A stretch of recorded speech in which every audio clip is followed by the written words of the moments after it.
I'm Aiden Doyle. I'm a junior here at UCLA. I'm a philosophy and jazz double major, and I was here at the encampment for the past week when I was assaulted by the counter-protesters and when me and some of my fellow protesters were arrested last night. It started on Sunday when a massive pro-Israeli demonstration was held right next to the encampment. That night, nothing happened. It was peaceful. But the next night, on Monday, agitators came to the encampment, began throwing stuff at us, began hurling insults and names, and eventually they tried to storm the encampment. Later on, I was holding on to a barrier, trying to stop it from being pulled out into the counter-protesters. They pulled it out, and they surrounded me. They started punching me, whipping me with a stick.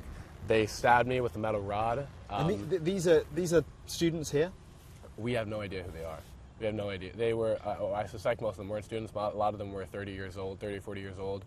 Some of them looked like they might have been high schoolers or college students, but as of yet, I haven't recognized anyone. I think everyone I've talked to has said they're just from around LA. So that was Tuesday night, and Yeah. the police took a very long time to turn up. Well, exactly. Yes, I could see the police on the hill right by the encampment, right by the counter-protesters, and they stood side by side for 3 or 4 hours, waiting and doing nothing. And then the following night, a Right. decision was made by the police to come in, but to move you on. So yes, last night, the police decided to break up the encampment. They surrounded us as we formed human chains, and they pulled us apart, and they threw us to the ground, and they arrested all of us. We were then taken to jail. We all spent 7 or 8 hours handcuffed and waiting for processing, and then we spent about 6 hours in a holding cell waiting to be released. Now, President Biden spoke yesterday about what happened. His words were vandalism, trespassing, breaking windows, shutting down campuses, forcing the cancellation of classes and graduations. None of this is a peaceful protest, says the president. Well, I could say vandalism, disruption, shutting down classes, that's all very peaceful. And vandalism is not peaceful necessarily, is it? Well, graffiti, putting posters up, that's all peaceful. Right. And in my opinion, it's an amazing alternative to actual violence, which is what we suffered. But I also think that President Biden needs to actually take some introspection and realize that maybe the reason so many of these protests are happening is partially due to him. And then secondly, peaceful protests and protests in general they're part of the American spirit. They're part of being an American. And if we were to just stand around in circles and sing and dance and pretend like everything was fine, then nothing would change and nobody would care at all.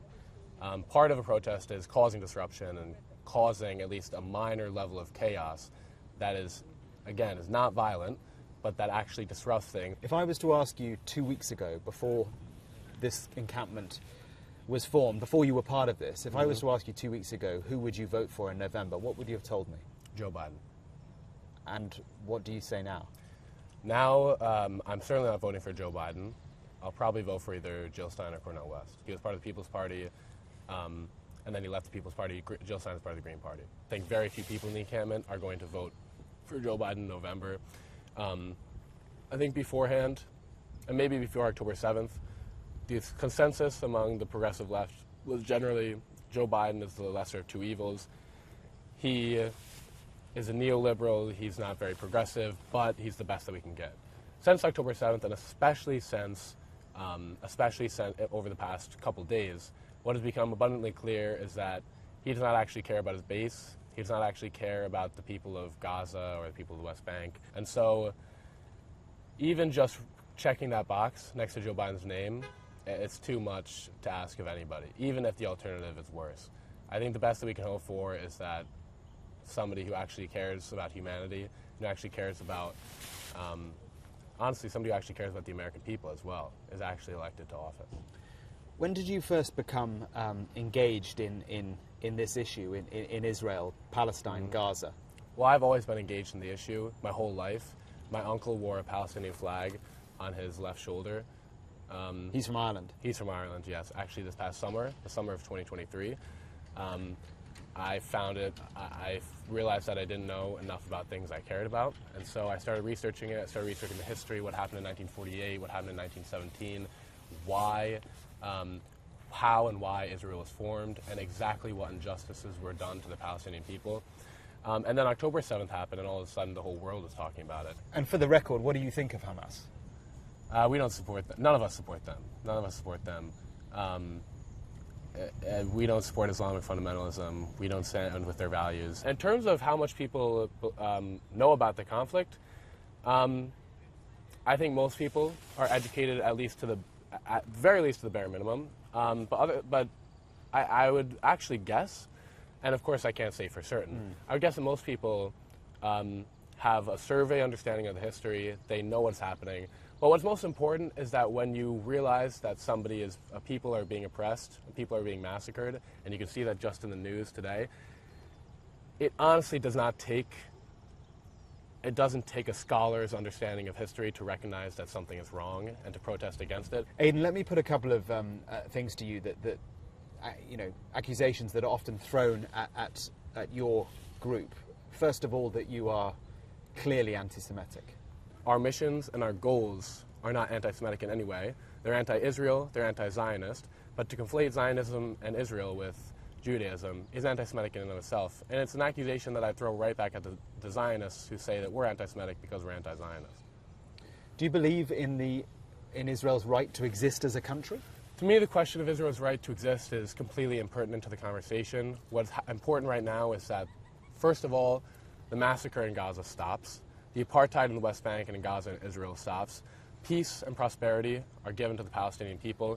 The question of Israel's right to exist is completely irrelevant to me. I think it... But it may be irrelevant to you, but it's not irrelevant to the other side, because they would argue that by your very nature, what you are calling for would mean the destruction of the state of Israel. Right.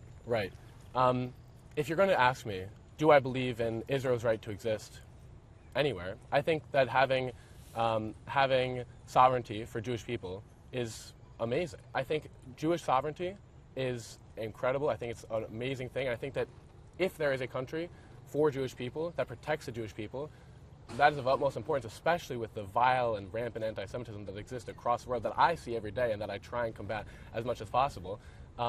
But doing that and then simultaneously repressing another group of people, ethnically cleansing a group of people, and dehumanizing them and brutalizing them,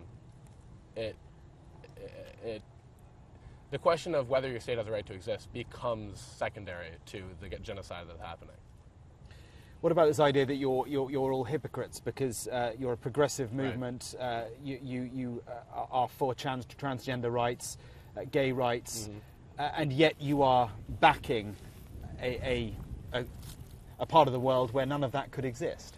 Well, our principles stand above our identity, but ultimately these questions are secondary. If you were a lesbian in Gaza, you're more likely to be killed by an IDF strike than a Hamas militant. Finally, I want to just talk about where this goes from here, because do you think you can make a difference? Do you think this will be an historic moment? We're already making a difference. We're hoping that the imagery that we've projected out into the world, from the violent attack on us, from the police arresting so many peaceful protesters, is going to have a political impact, if not a financial one. But as this protest movement across the country moves on, it's becoming about more than just Israel-Gaza. It's about a wider American challenge. It's about peaceful protest, it's about police brutality, it's about racism. So it's not just about Gaza, it's not just about Israel. This is definitely exploding into a movement that is representative of all struggles. It was worth being arrested?